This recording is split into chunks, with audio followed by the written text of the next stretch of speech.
Hello everyone and welcome to On Purpose Astrology. I'm Mandi, my first video of the year.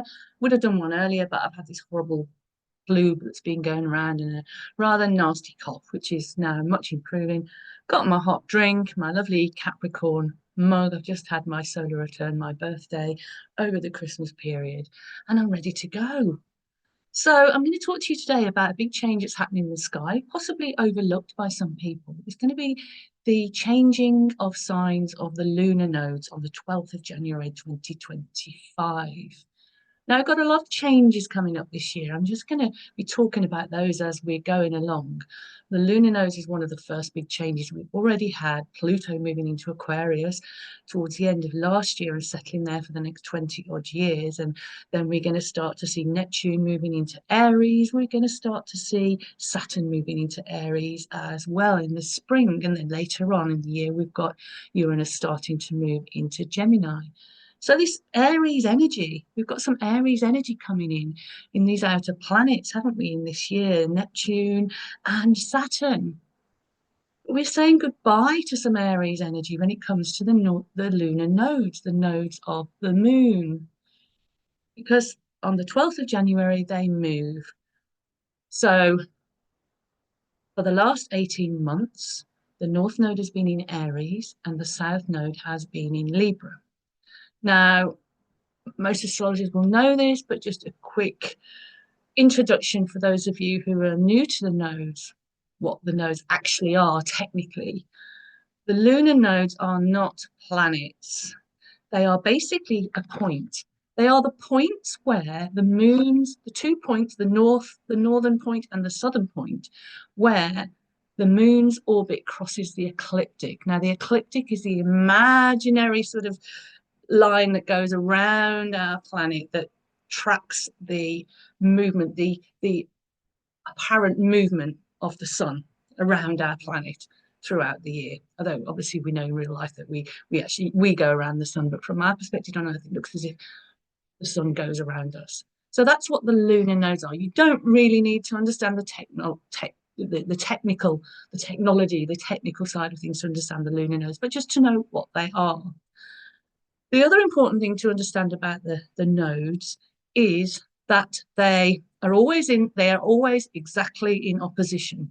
So there's a point of relationship of balance there already written into what they are. They always travel in exact opposition. They always travel backwards, retrograde through the zodiac, depending on whether you use a mean node or a true node. And I won't again go into the technicals of that. You might have a little bit of it sort of moving forward very, very briefly for very, very, very tiny amounts. But generally speaking, they always move backwards. They always move backwards through the zodiac. So because we have just had 18 months, because they spent 18 months in each pair of signs, we've had 18 months, the North Node in Aries and the South Node in Libra. Now they're going to be moving on the 12th of Jan. We're going to have the North Node in Pisces and we're going to have the South Node in Virgo. Very different energy. As I've already said, we have got outer planets moving into Aries this year. We are now pretty much done with the Aries North Node. So what have we learned that we can perhaps take forward as we negotiate Neptune in Aries and Saturn in Aries? Well, let's just quickly review the North Node in Aries, South Node in Libra. So what have we learned? What has it been all about?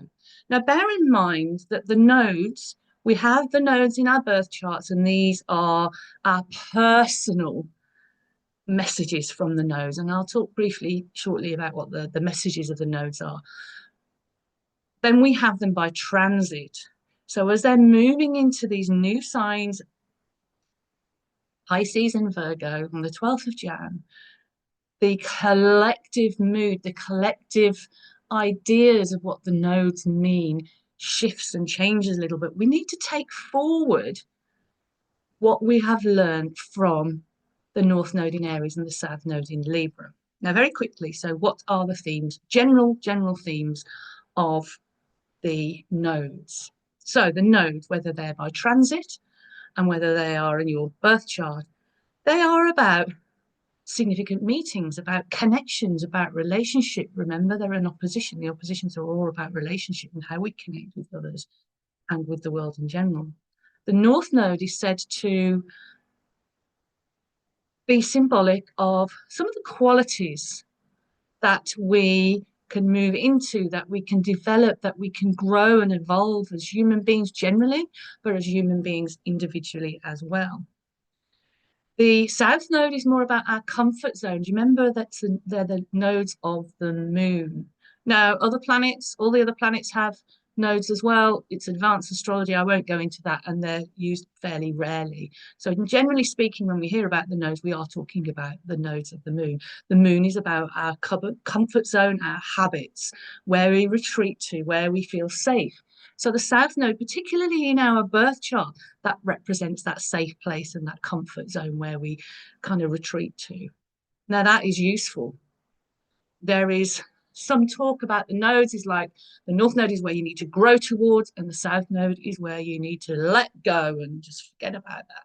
No, it's where you have to find the balance. It's where you have to have growth. You always have to have growth from I believe, from a safe place, from a place of where you feel safe, where you are able to sort of stick your head out, to stick your neck out, to sort of take a few steps towards growth and learning. And that always involves doing something that might not make us feel comfortable.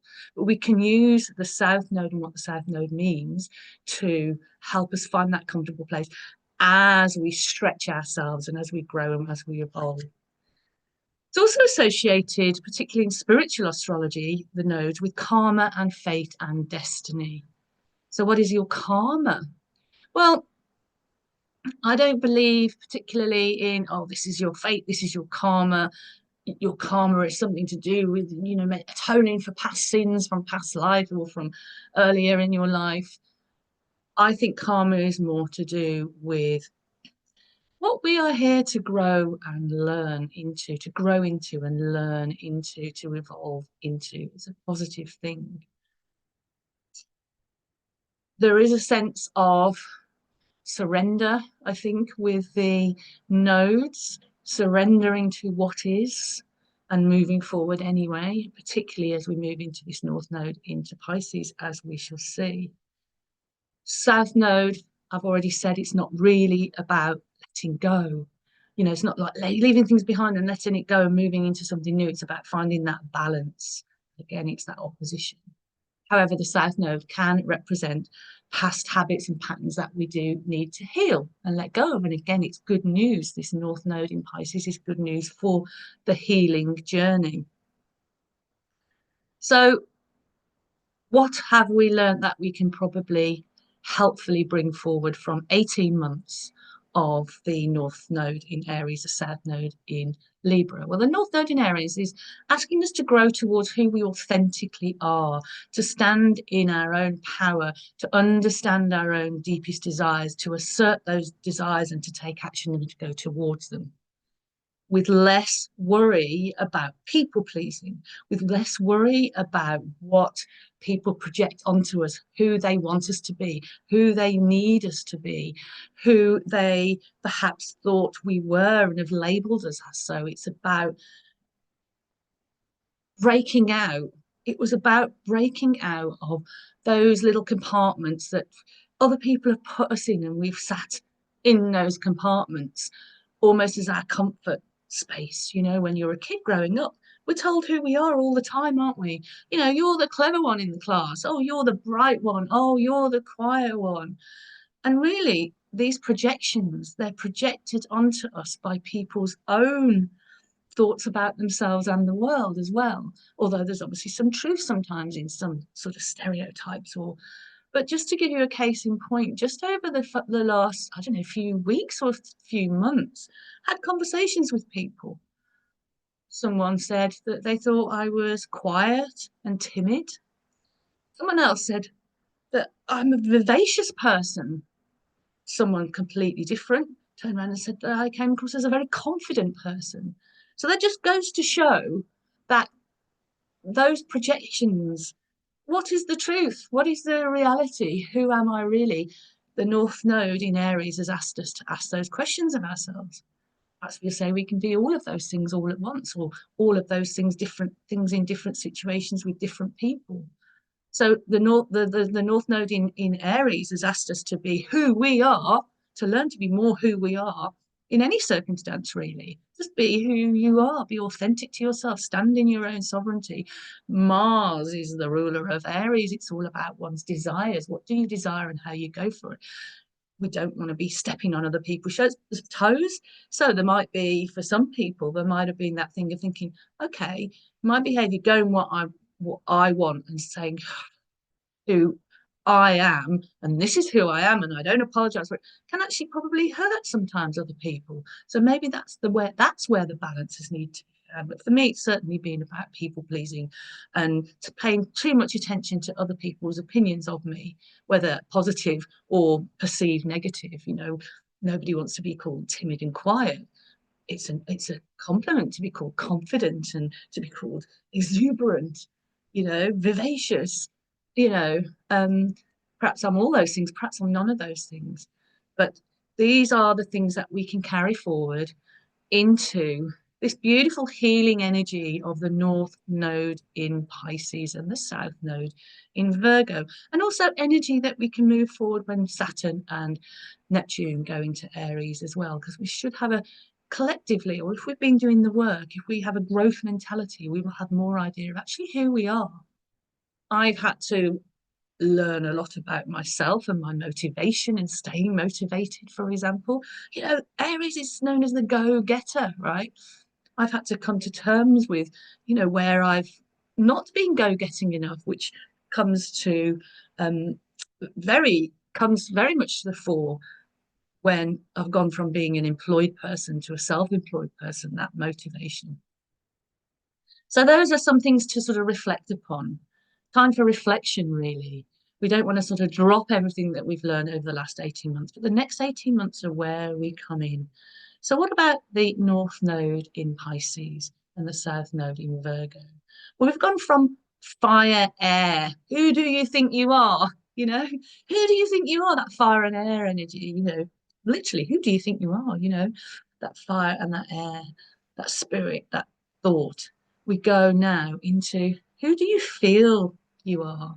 And how does that manifest in the real world? Who do you feel you are?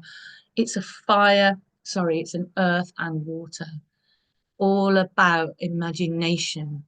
Who are we dreaming up to be? North Node in Pisces. It's spiritual as well, and it's healing. It's about compassion, it's about dreams and imagination. It's about realizing that we are all connected, that we are never alone. We are all connected to each other. North Node in Pisces, we are all connected to each other. How we move about in the world is affected by everything else that happens in the world and vice versa. We are not alone. Now, South Node in Virgo. Virgo likes to compartmentalize things. Virgo just put things in little compartments and separates things and sorts things and labels things. So it's finding that balance. Remember, North Node in Aries has taught us to be ourselves.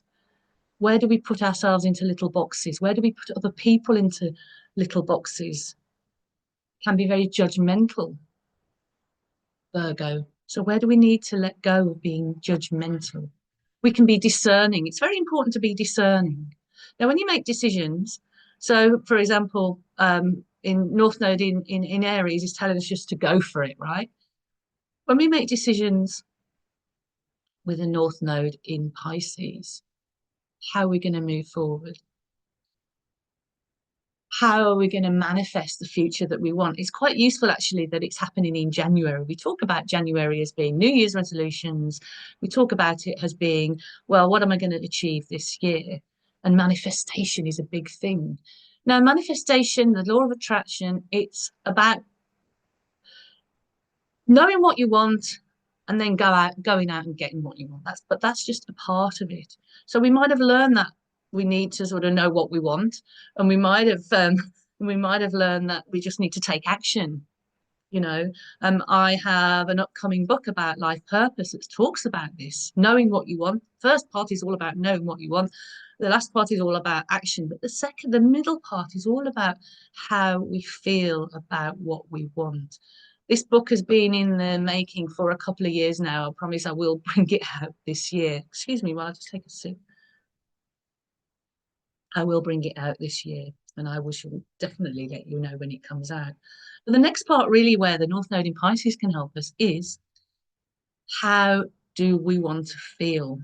What are our dreams? We use our imagination. In my book, I talk about how to use our imagination. How does it feel in your gut? There's something to do with the gut for Virgo. South Node, how does it feel in our gut? How does it feel in our imagination? When we go for what we want, when we know what we want and go for what we want, then how do we want to feel? And it's about dreaming up and imagining how we want to feel. Remember, Pisces is about music and imagination and dreaming. It's the artist, the muse, it's the spiritual person. It's the connected person, connected to themselves. It's about compassion, it's about gratitude. We also need to be able to bring this down to earth, which is where we can use the best of the South Node, that comfort zone of the South Node in Virgo, that comfort zone of knowing that we can use our organization skills. We can organize our mind. Virgo is ruled by Mercury. We need to stay flexible. This is a mutable opposition. Pisces and Virgo. We need to stay flexible. There will be changes. We'll need to shift. We need to let go, I think, of over controlling everything. We need to orient ourselves more in going with the flow in an organized way and then seeing how our ideas pan out in the real world. The ongoing square of Jupiter and Saturn is going to help us with that, actually, because we have Jupiter and Saturn, and they're going to be in a nice square coming up, which is the one from the first square since the conjunction in 2020. Excuse me. Excuse me. And that's going to help us to bring the ideas, the dreams, the potentialities, the opportunities to bring them, Saturn, into concrete reality. So this is where the balance is. It's also about using your intuition, not just your imagination, but also your intuition. I've already talked about gut instinct. Remember, or look into it if you will. I've talked about it in past videos. We actually have three brains. We've got the head brain. Okay, so that's the thinking brain. That's the logical brain. That's the planner. And it's also the creative brain. There's creative process we go through and decide what we want to do and how we want to do it. We brainstorm. We talk about brainstorming things. We also have the heart brain. We have the gut brain. So we need to learn to work with all three brains, using our intuition, our imagination, our logic, our creativity. How does it feel? This 18-month lunar node cycle, Pisces and Virgo, is also about health. What can we do about any health issues that we have, any niggling health issues that we might have? Might be a time to address those, to prioritize those, because it's a healing energy. It's also a ritualistic energy in some ways. Both Pisces and Virgo are about rituals, how we go about our daily rituals. I'm not talking about big magical rituals here. I'm talking about the rituals of how do we start our morning? How do we eat? How do we exercise? What are our rituals in terms of communicating with others? So we can think about those and maybe make those more healthy. So flow and fluidity, where we might need to surrender to what is and accept what is and go with the flow, and where we can sometimes obviously control things by taking small steps in the right direction. That North Node Aries action that was all about just go for it. Now we've got that sort of Pisces Virgo, which is about taking small steps in the right direction. what feels good. It must feel good. It must come from a place of compassion rather than selfishness. It's about trusting as well. It's about where to have trust in yourself and where to have trust in life. Letting go with the negative aspect of Virgo that often doesn't trust self or life. And that's why it's known sometimes as being quite a controlling side. So that's something to look at in yourself, not sweating the small stuff.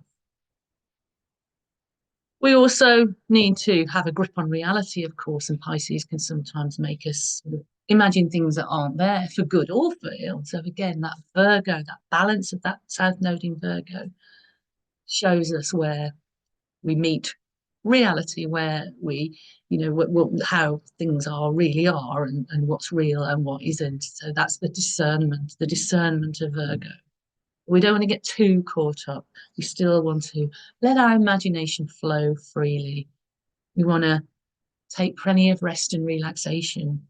It's really, it's really tempting, I think, when we are moving into a new year to like, right, we've got to do everything, we've got to do everything, work fast, we've got to move forward quickly. Take your time, go with the flow, use your imagination, go within. Keep a gratitude journal. That's a beautiful thing to do with Virgo and Pisces, that North Node in Pisces. Gratitude journal. See the beauty of the world as well as the reality of the world there, but don't let the reality of the world grind you down. I'm going to leave it at that. Hopefully, that is some interesting things. I just want to say that on Wednesday, the 29th of January, I'm going to be doing a live on Instagram with my lovely colleague, Rod Chang. We're going to be talking about the new moon. It's actually the lunar new moon, and my colleague, when I'm on this video call, this Instagram live with Rod, he's actually going to be in Taiwan celebrating the Lunar New Year. So it's going to be a really special Instagram live. I've done quite a few of these, so follow me on Instagram. I'll put the link below, and then you'll know when that's happening. 10 a.m. UK time, and I've figured out where that'll be in Taiwan time. But it's going to be a really beautiful discussion. It's always great fun when I have chats. That's it for now. With love, absolutely, as always. Happy New Year. Take care.